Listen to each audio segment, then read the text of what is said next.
Hey, it's me, your girl Felice Renee, and I want to say thank you for coming to the Peace and Living Today show. If you are watching live, I want you to hashtag live. If you are watching this on a replay, hashtag replay. Shout out to the state or the country you're watching from. And as usual, I want to say thank you for coming. Thank you for your support. I am so excited about the things God is doing. The Going to Nairobi event is going to be so exciting. I am so excited. And we are going to do a retreat in March. So if you want more information on that, please inbox me. I'm telling you, it's going to be so explosive.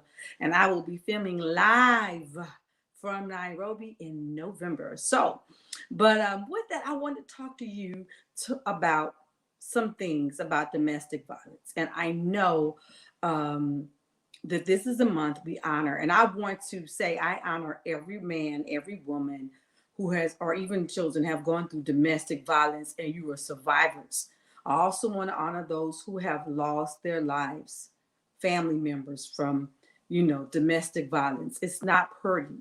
And I come up with this term that domestic violence, it is not a woman thing, it's a mean thing. So just ask a man, so we need to stop this violence. But the topic I wanted to talk to you tonight is about love bombing. Love bombing. When I heard the topic, I had to go investigate it because it had something to do with domestic violence.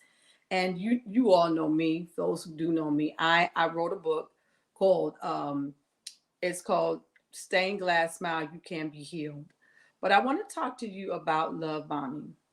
Love bombing, when you think about it, you think about somebody dropping a bomb of love on you. They're overshadowing you with all this love, and you're like, oh my God, that's wonderful. But in reality, love bombing is just the opposite, the motive behind it. And yes, I want to use a little bit of my notes because, like I said, I don't like to shoot from the hip. I do like to say some things, and I want to make sure that I am correct. But love bombing is is after, it's like the love cycle after abuse. Most narcissistic people use it as a means of control or cover up. For those who have been through domestic violence, for those of us who are survivors, like I said, I applaud you. I applaud you. I'm a survivor. I'm not a victim. I'm a survivor of domestic violence. And I want to tell you that when a person is going through domestic violence, and I know this is a sidebar, the last thing they need anyone to say is, oh, they like being hit on. Oh, they like being slapped around. That's the only way they know how love is. If you've never been in a situation where you're fearful for your life and fearful for your children's lives, that is the most horrible thing you can tell anybody, is that they love being slapped on and they love being hit on. Most people stay in domestic violence because they are fearful and they have nowhere to upmove 3 or 4 children. And then they're fearful that that person might come after them and kill them and their children. So they don't know how to get out. So please, let's stop saying that people like staying in a domestic violence situation. So let's get on with what I wanted to talk about. Love bombing. I never heard of the term before last week. Love bombing with a narcissistic person is when the movie that we saw with Tyler Perry, Woman Thou Art Loose. It starts off with this beautiful scene. You hear all these violins, and this woman's in this bathtub with bubble baths and petals, and you see Blair Underwood hugging and kissing her. But you look at her face and you're saying her face is not matching all of this love that she's getting. And you see he's giving her this beautiful necklace and all this jewelry, and she lives in this beautiful penthouse. He's taking care of all of her needs. But later on in the movie, you find out that he's hitting her. He's slapping her. He's abusing her because he is narcissistic. You may know someone that's in that type of relationship, or you may see a couple, well, oh my gosh, they're the most wonderful couple, but there's these excessive things that's happening. And I want to share three of them with you on tonight. And I'm not saying because a person does these things that they're narcissistic. I am pinpointing the fact that in a domestic violence relationship, narcissistic people do these things as a cover up for their true behavior. Narcissistic people never admit that they're wrong. So if you are in that type of relationship on tonight, I want to tell you these are the warning signs. These are three warning signs that after the abuse, they're excessively sorry. They're always sorry. I'm sorry. And they'll apologize for the next 3 or 4 weeks that they're sorry. Every day, I'm sorry that I slapped you. I'm sorry that I broke your vase. I'm sorry that I beat your car in and keyed your car. I'm so sorry. We can make this happen. Notice I did not say male or female. I said person, because I said in the beginning that domestic violence is not a woman thing. It's a mean thing. Just ask a man that's getting abused. Narcissistic people apologize for slapping you in the face. Women slap men, and that needs to stop. Narcissistic behavior.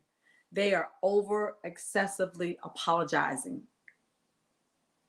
And then they start right back up, beating you again, slapping you, verbal abuse. It's like a vicious cycle. And some clinical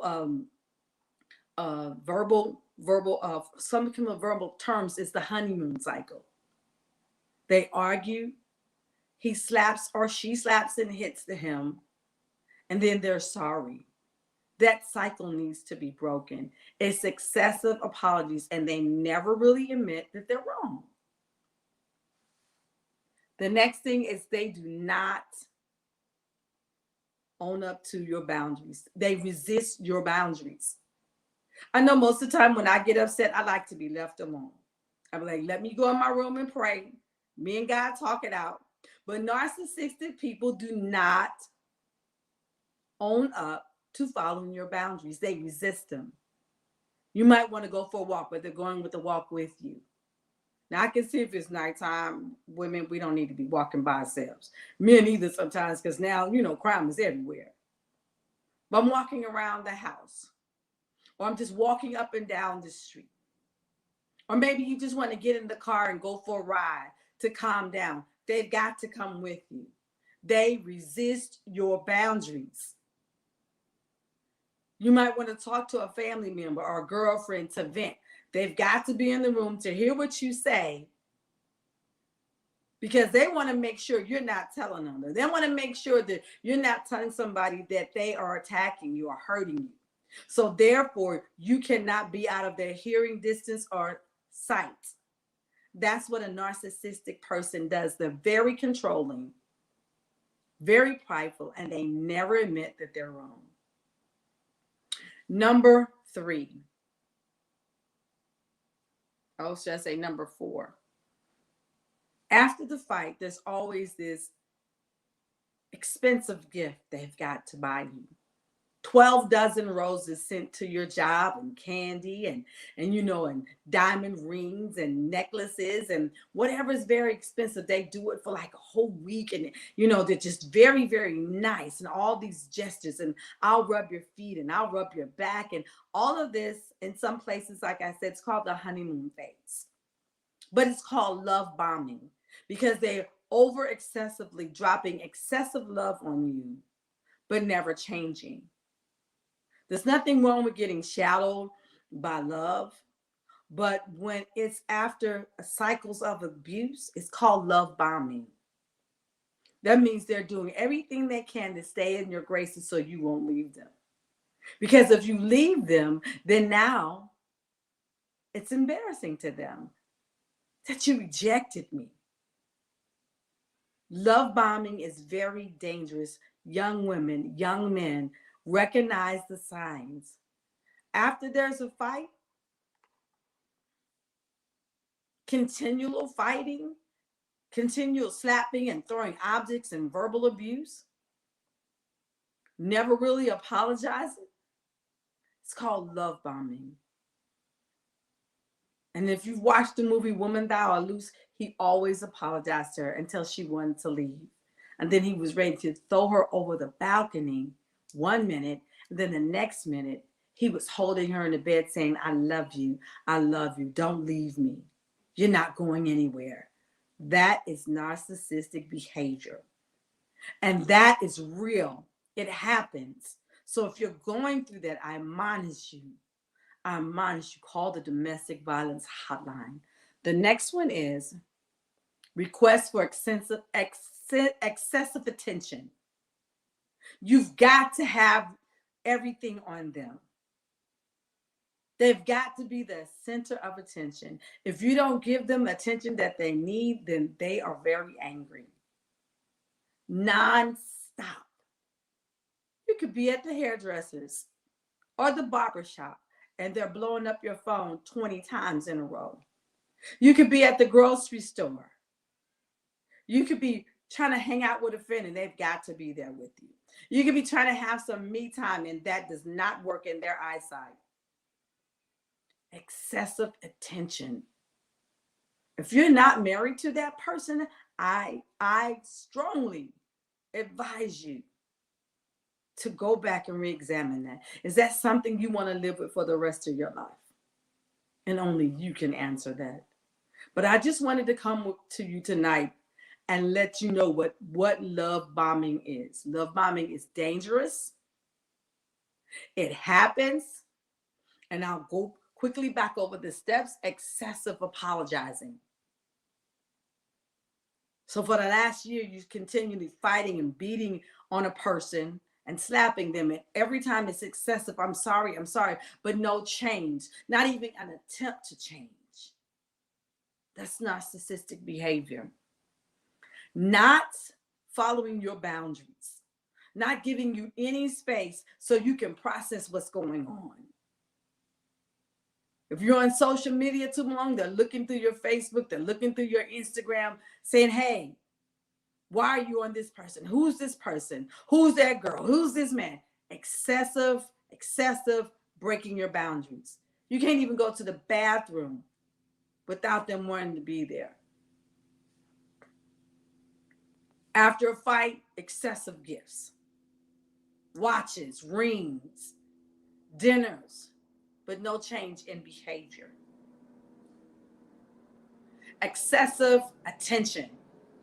You've got to be paying attention to them. Even if you're trying to watch a movie, they start talking about something totally different than the movie. And then when you said just want to watch a movie, then they explode. Now I said, I like to watch the movie. You know, I'll be like, sometimes I'll say something, but I'm talking about a narcissistic person. Love bombing. These are the 3 warning signs. I gave you 4, so I gave you a bonus. Warning signs. Please be careful, men and women. Domestic violence is real and it's increasing since COVID. I'm a survivor of domestic violence. I wrote a book about it. The book is on sale on Amazon.com. Grab a copy of it. It's my non-confrontation invitation to be healed. It's called Stained Glass Smile. You can be healed. I went through domestic violence. I was one of those people that was screaming for help on the inside, but smiling on the outside. People didn't even know what I was going through. Some did and some didn't, because I felt embarrassed. I felt ashamed. But I want to tell you on tonight, reach out. That's my passion, to help as many women to come out of that hurt from domestic violence, because it breeds low self-esteem. It breeds identity. You don't know who you are because you're always trying to please somebody else. And love bombing is dangerous because that person is going to shower you with all the excessive apologies and gifts because they don't want you to leave. Because when you leave and you reject them, It makes them feel like they're a failure. And then people will start questioning, what did you do? So that destroys their perfect picture. So I want to tell you on tonight, if you're going through that, love bombing is excessive apologies. They're always apologizing, but no change in action. They resist your boundaries. You can't have any me time. You can't be with your family. They try to isolate you. And to make up for the abuse, they shower you with all these excessive gifts in front of people so people can get a better perception of them because they know what's happening really on the inside. The last one is they will not allow you to show anyone else attention. So I want to thank you for joining us on tonight. I want to say thank you from the bottom of my heart because without you, I could not be here. I could not be here. We are here every Thursday. I'll try to be here every Thursday at 8 p.m. But here recently, I have been focusing on this trip to Nairobi. And we're going to be going over there talking to some people, empowering some women to come out to see what love is really looks like, how loving yourself is so important. It's important that I love myself first because that's the gauge in how I love somebody else. So if you want more of this information, I'm going to ask you to join us over in the Peace and Living Inner Circle Facebook group. We show women how to love themselves, forgive themselves, and see the beauty and the divine calling that God has called them to. So I want to say thank you for coming on tonight. Thank you for being a part. And I want to also direct your attention to this free gift. If you go to 5toxicchecklist.com, you'll get a free gift and you can see how those thoughts that we encounter after going through a horrific relationship or bad breakup will start turning in on our own selves. But this checklist is going to show you how to govern your thoughts. It's going to point out some things that we could be subconsciously doing to ourselves. So I want to say thank you again for tuning in, and I appreciate all of your hearts and your loves. And like I said, if you're watching this live, hashtag live. If you're watching it on the replay, hashtag replay. Shout out the state or country that you're calling from. And please, I welcome your comments. Make a comment, your wow moments. What is it that you learned? Because as a teacher, teachers always like to know what they're putting out. I'm not a certified teacher, but I love to teach from the life experiences that I have gone through. And it's just my God-given passion. So God bless you. I love you. And I'll see you soon. Bye for now.